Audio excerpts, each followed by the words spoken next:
Hello, good morning everyone. Myself Durgesh Sonakar, MSc third same, शासकीय महाविद्यालय आरा।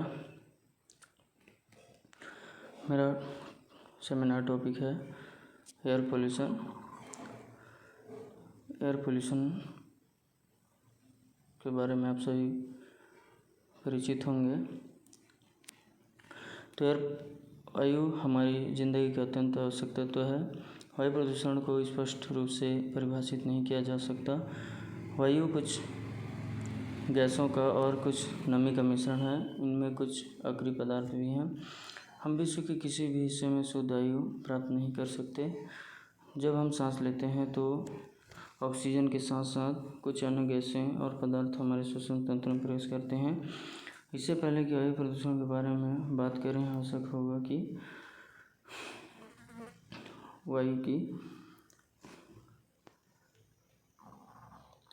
वायु में क्या क्या तत्व होते हैं। वायु स्ट्रक्चर देखते हैं तो इसमें नाइट्रोजन 78.09% है और O2 20.94%, आर्गन 0.93% और कार्बन डाइऑक्साइड 0.0318%, नियॉन है 0.0018%, हीलियम है 0.0052% और क्रिप्टन है 0.0001%, मीथेन CH4 0.00015 है और H2 0.0005, कार्बन मोनोऑक्साइड की मात्रा 0.0001 है, नाइट्रस ऑक्साइड की मात्रा 0.00025 है, जिनॉन की मात्रा 0.0008 है और ओजोन की मात्रा 0.0002 है और सल्फर डाइऑक्साइड 0.0002 है। नियॉन अमोनिया NH3 0.00001 है 1% है और नाइट्रोजन डाइऑक्साइड की मात्रा 0.00001 है, जो सबसे कम है नाइट्रोजन की मात्रा, और जल H2O की मात्रा 1 से 3% तक। वायु तत्व वस्तुतः प्राणी ही है। ऐतिहासिक रूप से वायु का प्रदूषण अग्नि के आविष्कार के साथ ही शुरू हो गया था, क्योंकि वायु के बिना आग भी नहीं जलाई जा सकती। इसके पश्चात लोहा सोने की प्रोसेसिंग के साथ साथ लगातार वृद्धि होने लगी और कोयले के उपयोग के साथ लगातार वृद्धि होने लगी। 18वीं शताब्दी में वाष्प इंजन के आविष्कार के साथ और प्रौद्योगिकी क्रांति के साथ प्रदूषण के एक नए युग का प्रारंभ हुआ। इस दौरान मोटर वाहनों में वृद्धि हुई है। वर्तमान में WHO के अनुसार वायु प्रदूषण एक ऐसी स्थिति है जिसके अंतर्गत वाहन वातावरण में मनुष्य तथा उसके प्राणों को हानि पहुंचाने वाले तत्व सघन रूप से एकत्रित हो जाते हैं। दूसरे शब्दों में, वायु के साथ संगठन में मात्रात्मक या गुणात्मक परिवर्तन जो जीवन या जीवनोपयोगी अजैविक संगठनों पर दुष्प्रभाव डालता है, वायु प्रदूषण कहलाता है। वायुमंडलीय प्रदूषण विश्व की राजनीतिक सीमाओं से परे हैं।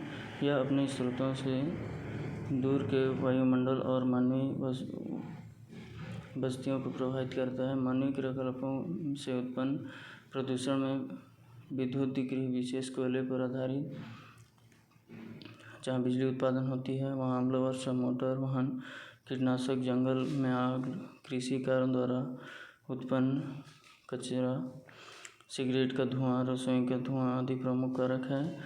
इससे पूर्ण इन कारकों पर विस्तार से चर्चा कर वायु प्रदूषण और मनुष्य के स्वास्थ्य एवं जीव जंतुओं तथा पेड़ पौधों पर क्या दुष्प्रभाव पड़ता है, इसके बारे में जानते हैं। वायु के प्रमुख प्रदूषक: sulphur dioxide, nitrogen, carbon monoxide, solid particular material, लौह अयस्क, ओजोन, कार्बन डाइऑक्साइड, जो कि हमारे वायुमंडल में 1 से 3% तक है। मीथेन, कुछ धातुएं, विकिरण, अल्ट्रावायलेट किरण जिसके प्रभाव से त्वचा का कैंसर होता है। वायु प्रदूषण के स्रोत, प्राकृतिक स्रोत और दूसरा मानवीय स्रोत। इसे हम 2 स्रोत से वायु प्रदूषण को 2 स्रोत से समझ सकते हैं। प्राकृतिक एवं मानवीय कारणों से वायु के दूषित होने की प्रक्रिया वायु प्रदूषण कहलाती है। अतः वायु प्रदूषण के 2 मुख्य स्रोत हैं, प्राकृतिक और मानवीय। प्राकृतिक स्रोत वे हैं जो प्रकृति में ऐसे कई स्रोत जो वायुमंडल को दूषित करते हैं तथा ज्वालामुखी क्रिया, दावाग्नि, वनों की आग, जैविक अपशिष्ट इत्यादि। ज्वालामुखी विस्फोट के दौरान उत्सर्जित लावा, चट्टानों के टुकड़े, जल वाष्प, राख, विभिन्न गैसों इत्यादि वायुमंडल को दूषित करती हैं। इसके अतिरिक्त कोयला, अलकापात, सूक्ष्मजीवी, परागकण, समुद्री खनिज भी वायु प्रदूषण में अहम भूमिका निभाते हैं, किंतु प्राकृतिक स्रोत से होने वाला वायु प्रदूषण अपेक्षाकृत सीमित एवं कम हानिकारक है। मानवीय स्रोत, मानव द्वारा प्रदूषण फैलाया जाना, जो कि मानव द्वारा उत्पन्न स्रोत है। मनुष्य के विभिन्न क्रियाकलापों द्वारा वायु प्रदूषण नियंत्रण बढ़ रहा है। वायु प्रदूषण के प्रमुख मानवीय स्रोत निम्न हैं। वनों का विनाश, जैसे वनों की कटाई,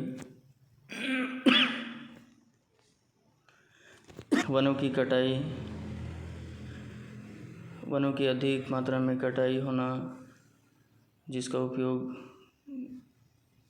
घरों में भोजन बनाने के लिए उपयोग करना, ये सब क्या है, पर्यावरण परिस्थिति तंत्र के संतुलन को प्रभावित करती है। उद्योग, कल कारखाने, वायु प्रदूषण के स्रोत में उद्योग मुख्य कारक है।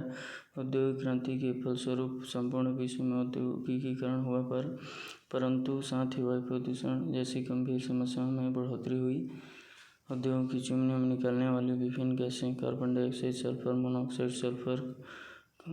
सल्फर के ऑक्साइड, हाइड्रोकार्बन, जल के कारण वाष्प, कणिकाएं, धुआं इत्यादि वायु प्रदूषण के मुख्य कारक हैं। परिवहन, वाहनों से निकलने वाले धुओं से कार्बन मोनोऑक्साइड उत्सर्जित होता है एवं सल्फर के साथ धुआं के कारण शीशा आदि स्वचालित वाहनों के द्वारा 1 गैलन पेट्रोल में लगभग 5 × 20 लाख टन फीट वायु प्रदूषण होती है। घरेलू कार्यों में मानव जीवन संचालन हेतु ऊर्जा की आवश्यकता होती है। इसमें घरेलू कार्य, उद्योग, कृषि, परिवहन आदि सम्मिलित हैं। लकड़ियों की कटाई सबसे विभिन्न विषैली गैसों का निर्माण होता है, जो कि वायुमंडल को प्रदूषित करती है। थर्मल पावर स्टेशन, जनसंख्या वृद्धि एवं बढ़ते औद्योगिक अनुपात से बिजली की मांग बढ़ती जा रही है, जिसकी आपूर्ति कोयले, प्राकृतिक गैस, खनिज तेल, रेडियोधर्मी पदार्थों की जाती है। ताप बिजली घरों में कोयले, तेल एवं गैस का ईंधन के रूप में प्रयोग होता है। इसकी चिमनियों से निकलने वाली विभिन्न गैसें कोयले के राख के कारण वायुमंडलीय प्रदूषण का मुख्य कारक है। 1000 मेगावाट की क्षमता वाले ताप विद्युत गृह को एक वर्ष में 2,60,000 टन से 1,04,000 टन तक राख निकलती है। भारत में 54% बिजली का उत्पादन कोयला आधारित विद्युत गृहों में लगभग 80,000 मेगावाट से ही होता है। कृषि कार्य, एग्रीकल्चर वर्क, देश में हरित क्रांति के फलस्वरूप कृषि कार्यों में रासायनिक उर्वरकों का उपयोग बढ़ा। इसके साथ ही फसलों में विभिन्न कीटनाशकों के छिड़काव के दौरान प्रत्यक्ष अप्रत्यक्ष रूप से वायुमंडल में घनिष्ठ प्रविष्ट होकर शुद्ध वायुमंडल संबंध को खराब करती है। अनेक कीटनाशक रसायनों का स्थायी प्रभाव अधिक खतरनाक है क्योंकि ये अपघटित होने में बहुत लंबा समय लेता है। ये अपघटित नहीं होते, जैसे DDT, BSC, डिएल्ट्रिन, एंडोसल्फास आदि। खनन, माइनिंग, खनिज गतिविधियों में विभिन्न प्रकार के विस्फोटक का उपयोग किया जाता है, जिससे माइनिंग डस्ट के द्वारा वायु प्रदूषण पर अधिक प्रभाव पड़ता है। रेडियोधर्मिता और पदार्थ में से अल्फा, गामा, बीटा विकिरण अनवरत निकलती रहती है, जो पृथ्वी पर रहने वाले जीवधारियों के लिए अत्यंत हानिकारक होती है। रासायनिक पदार्थों एवं विलायकों द्वारा प्रकृति में पाए जाने वाले संश्लेषित कुछ ऐसे पदार्थ होते हैं जिनमें भौतिक और रासायनिक होने से भी वायु प्रदूषण होता है। रसायनशालाओं तथा उद्योगों में प्रयुक्त किए जाने वाले अनेक विलायकों द्वारा भी प्रदूषण फैलता है। विकसित देशों की निर्यात सामग्री। विकासशील देश विकसित राष्ट्रों में, जो कि प्रौद्योगिकी एवं आर्थिक दृष्टि से संपन्न होते हैं, अनेक वस्तुओं का आवास करते हैं। आयात निर्यात विकसित देशों में सस्ते मशीन एवं अन्य सामग्री घटिया और पुरानी होने के कारण प्रदूषित फैलती है, जो कि वायु प्रदूषण के मुख्य कारण है।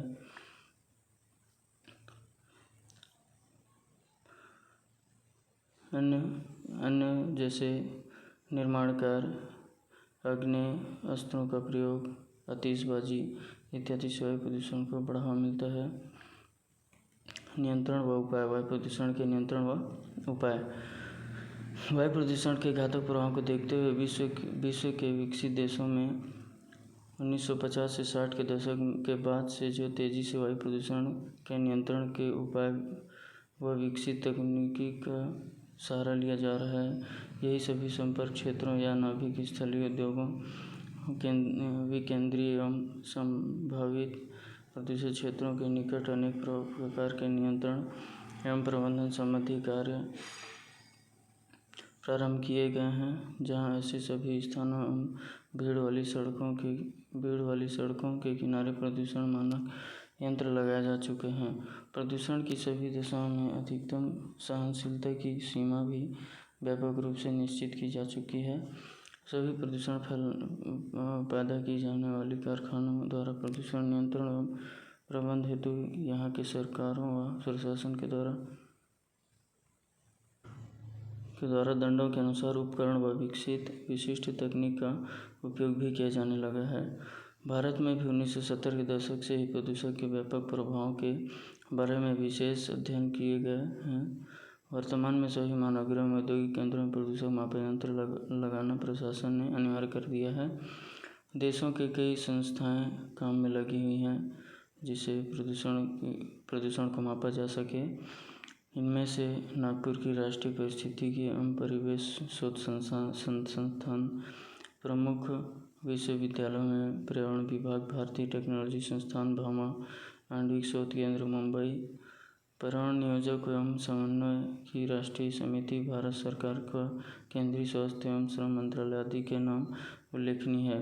इन सभी कार्यों का परिवेश एवं नियोजक एवं समन्वय का राष्ट्रीय समिति से समन्वित कर अनेक आधार पर विभिन्न प्रकार के नियम और कानून बनाने की विशेष प्रदूषक व तकनीक का उपयोग काम में लाने या आपात करने की सलाह दी जाती है। ऐसे सभी कार्यों के समन्वित करने के उद्देश्य से केंद्रीय और राज्यों में पर्यावरण प्रबंधन शोध की स्थापना की है। भारत में वायु प्रदूषण नियंत्रण हेतु विशेष कार्यवाही 1980 के दशक में ही विचारणीय बनी एवं इस बारे में महानगरों में कुछ प्रारंभिक कार्यवाही की जाने लगी। 2 से 3 दिसंबर 1984 को रात में हुई भोपाल गैस कांड के बाद इस विशेष प्रयास एवं कार्यवाही की आवश्यकता हुई। उपाय। सभी महानगरों के आवासीय क्षेत्रों में पूर्व स्थापित प्रदूषण फैलाने वाले उद्योग को तत्काल पूर्व निर्धारित स्थानों में जहां बस्तियां न हो में स्थानांतरित किया जाना चाहिए। इससे उपलब्ध भूमि को बेचने मात्र से ही नवीन स्थान पर उद्योग स्थापित करने में भी कहीं ज़्यादा आर्थिक लाभ होगा। वायुमंडल में धूल, नमी एवं धुआं से उत्पन्न होने वाले कोहरा एवं नियंत्रण हेतु अधिक धुआं उगलने वाली चिमनियों की ऊंचाई 80 से 100 मीटर कर दी जाए व उन पर धुएं से पुनः ठोस उत्पादन पैदा करने के संकेंद्रण संपन्न लगाए जाएं। दिल्ली, मुंबई एवं अन्य महानगरों में ऐसे उपाय किए जाने भी लगे हैं। 25 लाख से अधिक जनसंख्या वाले महानगरों में किसी भी स्थिति में 50 किलोमीटर के घेरे में धुआं उगलने वाले एवं वायुमंडल में विशेष प्रदूषण फैलाने वाले सभी प्रकार के उद्योग की स्थापना पर राष्ट्रीय स्तर पर कड़ाई से प्रतिबंध लागू किए जाएं। 10 लाख से 25 लाख जनसंख्या वाले बड़े नगरों में भी ऐसी ही व्यवस्था यथासंभव पालन किया जावे। यहाँ की मशीनें महीन कण उगलती है, जहाँ उनको वायुमंडल में फैलने से रोकने हेतु मशीन कपड़े या विशेष फिल्टर जालियों द्वारा उन्हें रोककर ऐसे पदार्थों को विशेष प्रक्रिया द्वारा पुनः एकत्रित किया जाए, जिससे कि प्रदूषण से बचाव हेतु किए गए सर्वे आत्मीकृत नहीं रहें। सीमेंट व पत्थर के पाउडर उद्योग आदि में से अनिवार्य रूप से उपयोग में लाना चाहिए। जिन उद्योग में या निकट परिवेश में अधिक प्रदूषण प्रवृत्ति व मानवीय सम्मिलित कारणों में बढ़ जाए तो वहाँ पर श्रमिकों को नकाब काम में लाने चाहिए। वाहनों से निकलने वाले धुओं को नियंत्रित व समय समय पर जांच कर धुआं रहित वाहनों को निरस्त किया जाए, जिससे उससे निकलने वाले शीशा का प्रभाव मानव मस्तिष्क को न हो। नहर, सड़क मार्गों और रेल मार्गों के आसपास हरी पट्टी का अनिवार्यतः विकास किया जाए। पेड़ नियमित रूप से लगाकर उनका पूरा रखरखाव किया जाए और रिकॉर्ड रखा जाए। भवनों में जहाँ भी स्थान उपलब्ध हो पेड़ आवश्यक रूप से लगाएं। जहरीले गैसों का आणविक स्थानों में पूर्णतः युक्त प्रणाली एयरप्रूफ डिवाइस निश्चित की जाए, जिससे उसकी व्यवस्था प्रणाली की क्रियाशीलता का एक निर्णायक नियंत्रण बना रहे। Thank you.